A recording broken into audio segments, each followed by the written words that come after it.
Gênesis 45, e esse texto vai nos falar sobre quando nós passamos por algum tipo de sofrimento causado por pessoas que amamos. Existem muitos sofrimentos trágicos e difíceis, como essa tragédia no Rio Grande do Sul, e também existem tragédias pessoais, nas quais muitas vezes nós estamos envolvidos com pessoas que amamos, que deveriam cuidar de nós, ou serem parceiros, ou serem amigos, companheiros, e acabam fazendo coisas que são profundamente terríveis, que nos magoam profundamente. Se você tem alguma luta nesse sentido, esse texto é para você essa noite. E esse texto é para que as famílias possam ter harmonia em meio às tribulações. Gênesis 45, do 1 ao 15. Gênesis 45, do 1 ao 15. Então, José, não se podendo conter diante de todos os que estavam com ele, bradou: fazei sair a todos da minha presença. E ninguém ficou com ele, quando José se deu a conhecer a seus irmãos. E levantou a voz em choro, de maneira que os egípcios o ouviam e também a casa de Faraó. E disse a seus irmãos: eu sou José. Vive ainda meu pai? E seus irmãos não lhe puderam responder, porque ficaram atemorizados perante ele. Disse José a seus irmãos: agora chegai-vos a mim. E chegaram-se. Então disse: eu sou José, vosso irmão, a quem vendestes para o Egito. Agora, pois, não vos entristeçais, nem vos irriteis contra vós mesmos por me haverdes vendido para aqui, porque para a conservação da vida Deus me enviou adiante de vós. Porque já houve 2 anos de fome na terra, e ainda restam 5 anos em que não haverá lavoura nem colheita. Deus me enviou adiante de vós para conservar vossa sucessão na terra, e para vos preservar a vida por um grande livramento. Assim não fostes vós que me enviaste para cá, e sim Deus, que me pôs por pai de Faraó e senhor de toda a sua casa, e como governador em toda a terra do Egito. Apressai-vos, subi a meu pai e diz-lhe: assim manda dizer teu filho José: Deus me pôs por senhor em toda a terra do Egito. Desce a mim, não te demores. Habitarás na terra de Gósen e estarás perto de mim.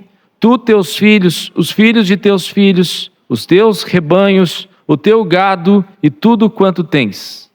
Aí te sustentarei, porque ainda haverá 5 anos de fome, para que não te empobreças, tu e tua casa e tudo o que tens. Eis que vedes por vós mesmos, e meu irmão Benjamim vê também, que sou eu mesmo quem vos fala. Anunciai a meu pai toda a minha glória no Egito, e tudo o que tendes visto, apressai-vos e fazei descer meu pai para aqui. E lançando-se ao pescoço de Benjamim, seu irmão chorou, e abraçado com ele chorou também Benjamim. José beijou a todos os seus irmãos e chorou sobre eles. Depois seus irmãos falaram com ele. Oremos, amados irmãos. Nós louvamos a Ti, Senhor, porque o Senhor é o Deus que guia a história do Teu povo. E o Senhor é o Deus que não deixou de nos alertar que nesse mundo teríamos provações, tribulações. Todos nós somos conscientes de que este mundo é um mundo hostil, espiritualmente, mas também fisicamente. Coisas ruins acontecem com pessoas. E muitas vezes pessoas que acreditamos ser confiáveis, muitas vezes machucam profundamente o nosso coração, de alguma forma ou de outra. É muito triste, Senhor, quando até mesmo dentro das próprias famílias, famílias que tinham tudo para ser felizes, famílias que tinham toda a condição para viver em harmonia, não conseguem viver por causa do pecado, porque o pecado puxa a cobiça, e a cobiça faz tantas coisas que são devastadoras na casa de todos, ó Deus. Pedimos que o Senhor nos dê uma palavra, para que nós possamos aprender com o Senhor como responder ao mal, como entender a vida, como vislumbrar o propósito do Senhor em nossa vida, em meio a todos os males que nos acontecem. Em nome de Jesus, amém.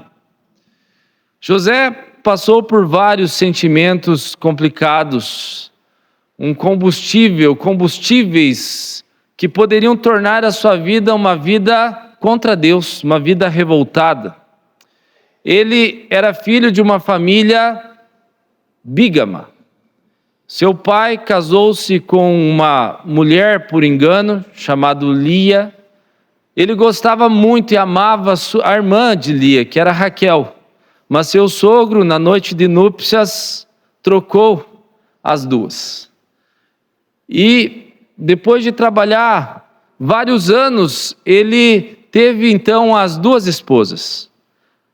A Raquel não conseguia conceber filhos, enquanto Lia ia gerando filhos e mais filhos. Então Raquel teve a triste decisão de chamar uma de suas servas e entregá-la para que Jacó tivesse um relacionamento com ela. Então, Jacó já tinha duas, ele teve mais uma relação com outra mulher, então já eram 3. Como a Lia estava enciumada porque a serva de Raquel estava concebendo, então ela também resolveu dar uma serva para que Jacó gerasse filhos através dela. E então ela concebeu também. E no final de tudo, Raquel, por um milagre de Deus, ela que era estéril, também concebeu a José. José era o filho da velhice de Jacó. E ele era amado de Jacó porque ele era filho da sua mulher amada. Então, por mais que Jacó tentasse esconder que ele era o predileto, ficou claro no capítulo 33 de Gênesis que ele era o predileto, porque quando Jacó foi se acertar com seu irmão Esaú, ele estava com medo que Esaú tivesse ainda sentimentos de vingança, porque Jacó tinha roubado o direito de primogenitura do Esaú. Embora no plano de Deus, Deus queria dar o direito de primogenitura para Jacó, o direito de ser o líder do clã, o líder da família. Mas ele, com medo, ele passou Raquel e José lá para o último comboio, lá para o último bando, para que eles tivessem talvez uma chance de fugir em termos de batalha. Então ali ficou claro que Jacó, ele tinha um temor muito grande de que algo acontecesse com o filho da sua mulher amada, com o filho da sua velhice. Um outro caso que mostrou assim a predileção de Jacó por José, foi quando ele fez uma veste que era usada somente pelos príncipes, uma veste talar. E ele entregou para o seu filho na frente dos outros. Então os outros ficaram muito enciumados, porque eles não tinham esse tipo de vestidura. E José era considerado um príncipe. Outra ocasião era o fato de que os irmãos de José trabalhavam constantemente na lavoura, constantemente no cuidado dos animais. E José era preservado dentro da casa.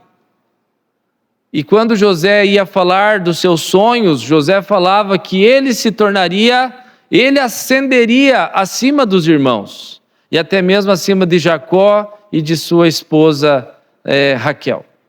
Então isso era um combustível muito forte. Quando você traz um sentimento de predileção dentro da tua casa, quando você prefere a um filho, isso pode trazer ciúmes. Um casamento onde se há problemas de fidelidade, por exemplo, onde existem vários filhos de várias esposas, como no caso da poligamia do Antigo Testamento, ciúmes, rancores, competições começavam a existir dentro dessa realidade. E além dessas situações, tinha outro combustível muito complicado que aconteceria na vida de José. Seus irmãos estavam tão enciumados que quando José foi vê-los na terra de Siquém, eles ficaram tão bravos e disseram: lá vem o sonhador, vamos matá-lo. E Rúben tentou dizer assim: não, nós não podemos matá-los, vamos jogá-lo aqui na cisterna. Mas ele não tinha como defender. Depois, Judá se levantou quando avistou mercadores ismaelitas que estavam indo para o Egito, e Judá disse assim: que proveito teremos se nós matarmos o nosso irmão? Vamos vendê-lo para essa comitiva, e ele que vá para o Egito, e nós vamos fazer aqui uma cena de que ele foi ferido, ele foi morto por um animal do campo, e trazer as vestes. Então eles participaram do sofrimento do seu pai, calados, e ele cresceu, José, nesse contexto. Um contexto que primeiro ele era o predileto, depois ele foi abusado fisicamente pelos seus próprios irmãos. Seus próprios irmãos jogaram ele para a escravidão. José chegou ao Egito como escravo, e lá como escravo ele começou a ser abençoado por Deus. O texto constantemente diz que Deus estava com José. E estar com José não era o caso de que não haveriam sofrimentos, que não haveriam angústia, que não haveriam dores, mas que todo lugar que José ele passava, ele abençoava. Quando ele chegou na casa do Potifar, ele estava indo muito bem, e ele abençoou aquela casa. E a esposa de Potifar se aproximou dele com sentimentos maliciosos, com desejos corruptos dentro do seu coração. E José não cedeu à tentação. Ele disse: como é que eu posso fazer isso contra o meu Deus? Então tudo que José via, ele via da perspectiva de fazer as coisas diante da presença de Deus. E aquela mulher agarrou as vestes dele, e mesmo ele fugindo, ela o acusou de haver tentado possuí-la. E então ele foi levado para a prisão. Não tem coisas mais difíceis de suportar, meus irmãos, do que falsas injúrias e falsas acusações. Quando você é alvo de alguém que fala uma mentira sobre você, uma falsa acusação, isso machuca profundamente. Então veja os combustíveis para explodir José: o combustível da predileção, o combustível do abuso, o combustível da calúnia, mas também havia o combustível do esquecimento. José ficou na prisão durante 11 anos, e lá Deus o abençoou, e ele foi colocado como encarregado daquele lugar, cuidar dos presos. E 2 desses presos eram da corte, um era o padeiro do rei e o outro era o copeiro do rei. Um deles foi salvo, e José revelou o sonho para ele, interpretou o sonho que ele teve de que ele seria salvo. Mas ele não lembrou de José por 2 anos, só quando teve aquela grande crise, aquela grande fome, aquela grande seca. Então José tem o combustível daquele que sempre foi privilegiado, predileto, combustível do abuso, o combustível da calúnia, o combustível da escravidão e o combustível do esquecimento. E quando ele acendeu, porque ele interpretou o sonho de Faraó, ele poderia deslumbrar com aquela realidade: eu estou agora na cabeça, agora Deus me colocou aqui para fazer da minha vida o que eu quiser. Eu sou o segundo em comando. E quando os seus irmãos vieram, ele poderia dizer: agora vocês estão aqui na minha mão. Vocês me lançaram lá naquela cova. Vocês me jogaram lá naquele abismo. Mas eu fui abençoado e agora eu posso dar uma lição em vocês. Eu posso acabar com a vida de vocês. Mas ao invés disso, ele entendeu que ele estava lá por uma direção de Deus e que ele foi levado por Deus para preservar a vida da sua família, pois a sua família carregava a semente do descendente prometido lá em Gênesis 3,15, de que de mulher nasceria aquele que esmagaria a cabeça da serpente. Então José mostrou características que aos nossos olhos pareceriam impossíveis. Ele mostrou nobreza de não se deitar com a mulher de Potifar. Ele mostrou habilidade para interpretar sonhos. Ele teve humildade para se dispor ao serviço em todo e qualquer local. Ele, contra tudo que ele passou, ele demonstrou sabedoria para administrar o Egito, para prepará-lo para uma crise sem precedentes. Ele fez o preparo, entendendo que haveria um tempo de crise, vacas magras, espigas mirradas. E ele se preparou porque Deus deu essa sabedoria. Ele foi um instrumento de Deus, que pela graça de Deus transformou a sua realidade. Agora, aqui está José, diante dos seus irmãos. E José poderia esmagá-los, mas José não vai esmagá-los. José vai perdoá-los. Mas é interessante que você perceba assim, no que se trata do perdão, mesmo quando a tua família não te ajuda, mesmo quando a família é a causa da tua dor, do teu sofrimento interno, alguém muito próximo de você abusou de você, constrangeu você, traiu você, humilhou você. José não apenas ele perdoa, mas ele conduz seus irmãos nessa estrada do perdão. No capítulo 44 anterior, José, ele trata com o coração dos irmãos porque ele manda vir da casa de Jacó Benjamim, que era o filho também de Raquel, o mais novo, que não estava com ele naquela época que seus irmãos o haviam jogado na cisterna, porque ele nasceu depois. Ele mandou que ele viesse.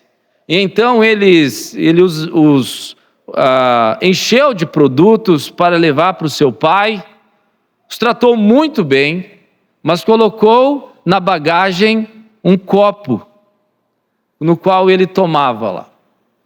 E então o exército perseguiu aqueles homens e disse assim: vocês roubaram um item lá.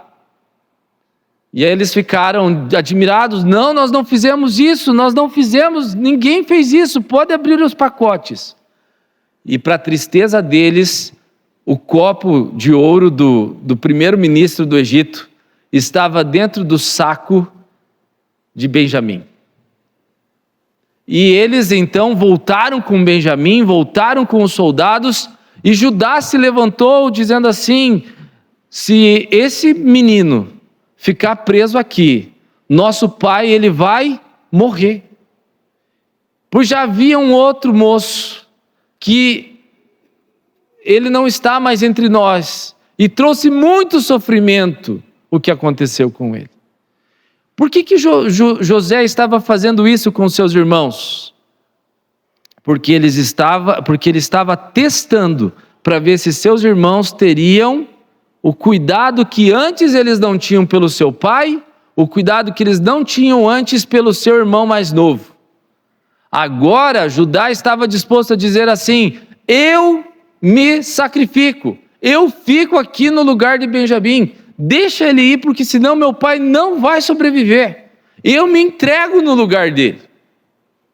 Então José percebeu que eles não estavam mais centrados em si mesmos, mas que eles tinham mudado sua postura e sua forma de pensar. Então ele não se aguentou mais, e ele disse: saiam todos, meus servos, saiam todos. E ele tirou todos os egípcios da sala. E então ele abriu seu coração para os seus irmãos e disse assim: meu pai ainda está vivo. Eu sou José, aquele que vocês venderam para o Egito. Eu sou aquele que vocês mandaram para cá, mas que Deus o enviou para preservar a vida, para preservar a existência do povo da aliança. Por que José pôde fazer isso, meus irmãos? E como você pode, diante de mágoas profundas, abusos que pessoas próximas fizeram a você, problemas que o pecado causou na família, como você pode ter graça para perdoar, mesmo quando a tua família não te ajuda? Mesmo quando as pessoas que você mais gostaria que te ajudasse, são as pessoas que você percebe que não te ajudam. Em primeiro lugar, meus irmãos, eu quero que você lembre que o teu caráter não precisa ser determinado pelas circunstâncias, mas pelo que Deus faz na tua história. O teu caráter não precisa ser determinado pelas circunstâncias da tua vida, mas pelo que Deus faz na tua história. No versículo 5 ele diz: agora, pois, não vos entristeçais, nem vos irriteis contra vós mesmos por me haverdes vendido para aqui, porque para a conservação da vida Deus me enviou adiante de vós. O que José viu? José viu que em tudo que Deus ministrou graça na sua vida, em todas as circunstâncias, ele estava com Deus, Deus estava com ele, Deus cuidava da sua vida.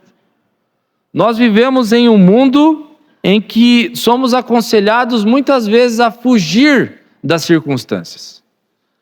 Eu tenho que fugir desse casamento, porque esse casamento está me fazendo mal. Eu tenho que fugir desses meus pais, porque eles estão me fazendo mal. Eu tenho que fugir desse lugar, porque esse lugar é tóxico.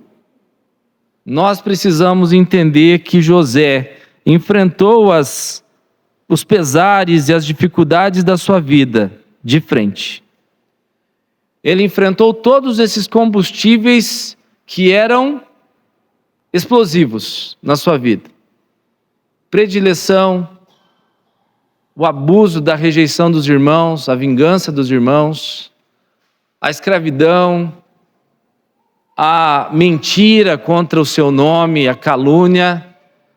Ele enfrentou toda essa realidade, compreendendo que Deus estava no controle de todas as coisas. Nós vemos Deus agindo na vida dele, acima de tudo que ele estava enfrentando. Então, você pode ter uma vida muito difícil. Jesus, ele mesmo nos alertou que nesse mundo haveremos de passar por aflições. Mas tende bom ânimo, eu venci o mundo. Então, você precisa colocar a tua vida numa ótica diferente, não da mágoa, não da vingança. Você precisa olhar a vida do ponto de vista de Deus. E Deus colocará seus filhos em testes. Acontecerão dificuldades na vida de cada um de nós. Às vezes você orará para que determinada coisa aconteça e ela vai demorar para acontecer. Às vezes você não vai ser respondido. Às vezes você vai enfrentar um acidente que você não esperava. Às vezes você vai enfrentar uma dor que você não esperava. Mas isso não é impedimento para Deus trabalhar na sua vida. A questão não é o que aconteceu com você. A questão é como você busca em Deus força e coragem para reagir àquilo que você está passando. E nós precisamos, meus irmãos, nos voltarmos para Deus, porque o pecado fez um estrago na família de cada um de nós. Não existe uma família aqui que não sofre com as mazelas do pecado. Casamentos sofrem com os males do pecado, relação de pais e filhos sofrem com os males do pecado. Mas acima disso, se você entregar a tua vida a Deus, Deus vai guiá-lo no meio do sofrimento. Deus vai fazer da tua vida um instrumento para abençoar outras vidas.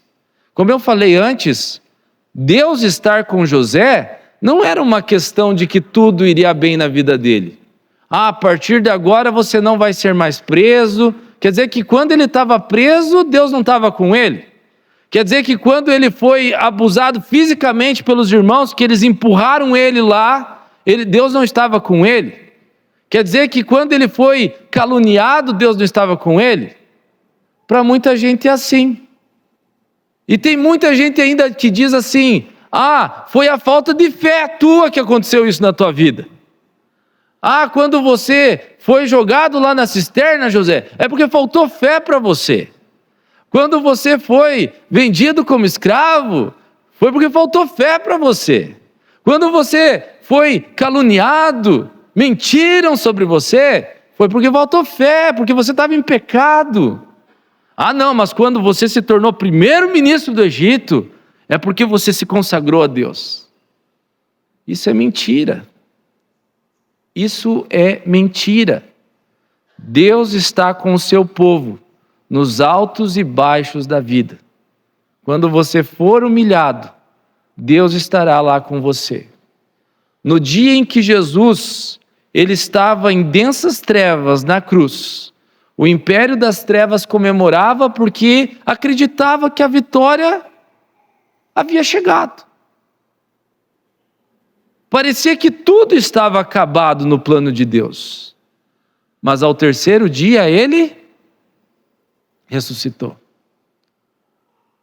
Então, o sofrimento que você passa sempre deve ser entendido como um privilégio de passar pelos sofrimentos de Cristo. Deus está permitindo que você passe por circunstâncias que te aproximam do Senhor da cruz. Então, não é aquela situação, não é aquela mágoa, não é aquele mal que foi feito contra você, não é aquele abuso que foi feito contra você que caracteriza a tua vida. Você não é caracterizado pelo mal que aconteceu com você. Você é caracterizado por aquilo que Deus faz na tua vida, por aquilo que Jesus fez na tua vida, pagando pelos teus pecados. Então, não olhe para as circunstâncias, olhe para o que Deus está fazendo na tua vida. Pare de olhar somente para o problema. Olhe acima dos problemas, olhe para aquilo que Deus tem para você. Essa é a primeira questão. A segunda questão está no versículo 7. Deus me enviou adiante de vós, para conservar vossa sucessão na terra, e para vos preservar a vida por um grande livramento. Nós precisamos amadurecer, para que nós tenhamos a visão de Deus na nossa vida. Ver a vida através dos olhos de Deus. A vida, ela é um teste, a vida, ela foi nos dada como uma incumbência de confiança, a vida, ela pertence a Deus. Tudo o que fazemos é para a glória de Deus. Por isso que José, quando ele estava sendo confrontado pela mulher de Potifar, ele disse assim: como que eu vou fazer isso contra o meu Deus? Agora, pegue as situações que se passam na tua vida. Você lembra de Deus quando você está sendo tentado pelo pecado? Quando você está sendo marginalizado? Quando você está sendo prejudicado? Você lembra do que Deus pode fazer na tua vida? Você consegue enxergar que Deus não se cansa, que Deus não cochila, que Deus não dorme, que Deus está com você? Então nós precisamos nos humilhar na presença de Deus, porque muitas vezes os nossos conflitos internos e os nossos conflitos com as pessoas são causados porque o nosso coração, ele está amigado do mundo, de uma vida sem Deus. Nós não nos humilhamos diante de Deus e não clamamos para que Ele nos dê arrependimento e uma volta à presença de Deus. E aí, diante das lutas e tribulações, nós nos associamos aos magoados, nós nos associamos aos que murmuram, nós nos associamos aos revoltados. Por quê? Porque não temos uma visão de Deus, não entendemos que a providência de Deus está guiando a nossa vida. Então, se nós tivermos alguma chance de ficarmos reclamando, de ficarmos brigando, entrando em conflito, nós entramos. Por quê? Porque o nosso coração se distancia de entender que Deus está no controle de todas as coisas. Nada do que você passa está fora do plano de Deus. Tudo acontece para a glória de Deus na tua vida. Embora a sua vida seja pequena ou grande, Deus está conduzindo a sua vida. Aqui em Gênesis 50, versículo 20, a palavra de Deus também diz: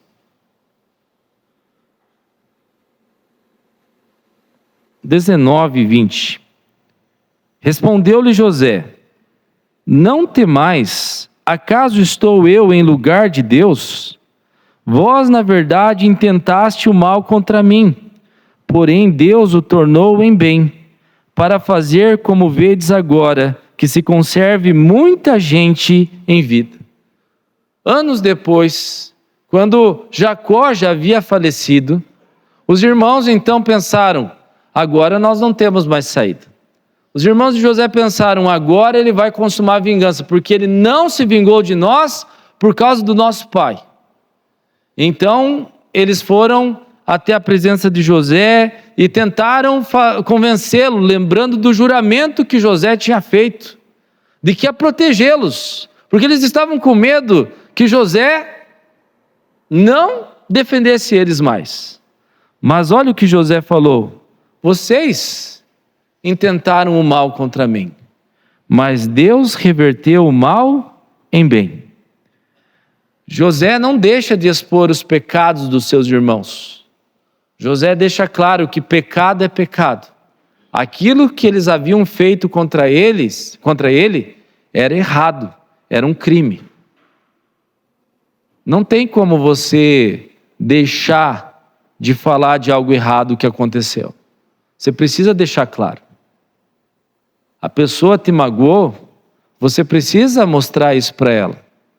Você precisa mostrar o que aconteceu. Mas José faz com que eles entendam que muito maior do que os pecados dos seus irmãos foi a graça de Deus. A graça de Deus para com a vida deles era muito maior do que todas as suas atitudes pecaminosas. Nessa família de Jacó, havia 2 irmãos que cometeram massacre. Mataram toda uma tribo lá, por vingança. Havia um deles, o líder lá, Judá, que havia, por engano, tido um relacionamento íntimo com uma nora dele. Porque ele foi, na festa das tosquias, foi atrás de uma prostituta, e a sua nora tinha se vestido de prostituta. E depois ele teve que casar com ela, porque ele não queria dar um outro filho, porque os filhos que ele havia dado para ela ter um relacionamento e gerar descendentes, eles haviam morrido, e o filho mais novo ele não queria que ela tivesse um relacionamento com ele. Você entende qual tipo de gente que a graça de Deus alcança, meu irmão? Você acha que nós somos pessoas boazinhas? Você acha que nós somos justos? Deus alcançou a gente acima da nossa maldade. E quando você acha que é melhor do que aquele que fez coisas terríveis lá fora, você não sabe a capacidade que teu coração tem de produzir males. O mal vem de dentro e não de fora. O mal vem de dentro do coração. José teve essa consciência de amar os seus irmãos, porque ele soube que Deus estava presente em sua vida em todas as circunstâncias. Então, meus irmãos, Deus nem sempre nos dará compreensão dos seus planos, mas Deus quer que nós confiemos nele para perdoar. Eu me lembro da história de uma moça que ela foi abusada pelo seu pai. E quando ela se converteu a Cristo, então ela tentou voltar a ter um relacionamento com o seu pai. E ela estipulou algumas condições. Ela chegou para o pai dela e disse assim: nós vamos nos encontrar nesse restaurante. E se o senhor fizer qualquer menção, de qualquer toque, qualquer coisa, nesse sentido de fazer mal para mim, eu chamo a polícia, e acabou. Então ela se reaproximou e ela começou a conversar com seu pai, mas seu pai nunca havia admitido que tinha cometido isso contra ela.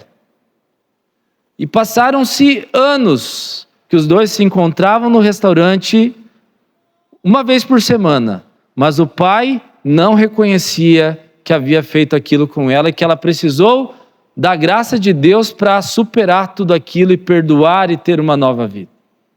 Mas, quando chegou no final da vida do seu pai, que ele foi acometido de um câncer, na última semana da sua vida, seu pai a chamou no quarto do hospital e admitiu para ela que ele havia feito aquilo com ela. E ambos choraram e se perdoaram naquele momento. O que eu estou dizendo é que Deus pode superar na sua vida as maiores desgraças que fizeram contra você. Os maiores males que fizeram contra você. Deus pode dar poder para perdoar. Deus tem poder para salvar. Deus tem poder para transformar a nossa vida. Deus nunca prometeu, meus irmãos, que nesse mundo nós teríamos felicidade irrestrita. Hoje nós temos casas, hoje nós temos tudo aqui. Um bom lugar para cultuarmos a Deus. Mas as coisas podem mudar. Um país que nunca deu fortes inundações pode trazer inundações, como aconteceu no Rio Grande do Sul. Terremotos. Não faz muito tempo que alguns tornados têm passado por essa região aqui. Você nunca sabe. Houve alguns anos atrás que uma chuva de pedras muito grandes caiu sobre essa igreja aqui. Ela ficou toda peneirada, o telhado dela. Deus deu graça para a gente construir o telhado, né? Deu recursos. Reconstruir. Mas você nunca sabe quando um problema pode acontecer na tua vida. Então você precisa estar com Deus e confiando em Deus, porque nas boas ou nas ruins, aquele que teme ao Senhor, Deus estará com ele. E Deus nos guardará de não pecarmos contra ele, de não negociarmos a nossa fé, de não negarmos a nossa fé, de termos uma vida com Deus. Porque no final de tudo, por mais terrível que tenha sido a sua vida, por mais difícil que tenha sido a tribulação, você estará na glória de Deus com Jesus Cristo. Então, se a tua perspectiva, se a minha perspectiva é apenas de estabilidade, segurança e bens no nível material e presencial, nós estamos em apuros. Se você só ora a Deus, se você só busca a Deus, quando você está em apuros, você está em apuros. Porque Deus quer que você ande com Ele todos os dias da tua vida. Se hoje Deus te dá um tempo de vacas gordas, com Ele armazene, porque virão os tempos das vacas magras. Se você não sofreu ainda, um dia você há de sofrer. Não tem como evitar. E Deus vence o sofrimento, porque Ele venceu a morte em Cristo Jesus. E Ele vai te levar para junto de Deus. Então, se você não se preparar, se nós formos como as virgens nécias, que não abastecemos a nossa vasilha com óleo, na hora que o noivo chegar, talvez falte óleo, porque nunca teve óleo lá de verdade. Meus irmãos, nós precisamos crescer na graça e no conhecimento de nosso Senhor Jesus Cristo. É inevitável que males virão à nossa realidade. É inevitável. Mas Deus não quer que você veja a tua vida pelo que fizeram contra você, pelas circunstâncias. Deus quer que você veja a sua vida por aquilo que Deus faz. Deus quer que você tenha uma visão de Deus na tua vida. Uma visão teocêntrica. Que Deus é o centro da tua vida. Você vive para Deus, para a glória de Deus. E Deus quer que você amadureça para aprender a perdoar. Para que você possa dizer como Estevão: perdoa-lhes, porque não sabem o que fazem. Deus quer isso para nós, porque foi isso que Jesus viveu. José é muito parecido com Jesus, mas a história dele poderia não ser parecida com Jesus. Que a nossa história, por mais difícil que ela seja, por mais erros que fizemos, ela seja parecida com a de Jesus, de agora para sempre. Amém? Vamos nos colocar em pé para nós orarmos ao Senhor por esse assunto, pelos rio-grandenses do sul, pelos nossos gaúchos. Vamos interceder pela vida dessas pessoas e também por todas as pessoas que em algum grau têm sido alvo de abuso, de algum tipo de mal que tenha acontecido nas suas vidas. Ó Deus, nós queremos reconhecer ao Senhor que muitas vezes perdemos a visão da graça do Senhor, a visão de que o Senhor encaminha todas as coisas, mesmo em meio às dores e males, para que a nossa vida seja um reflexo da honra e da glória do Senhor.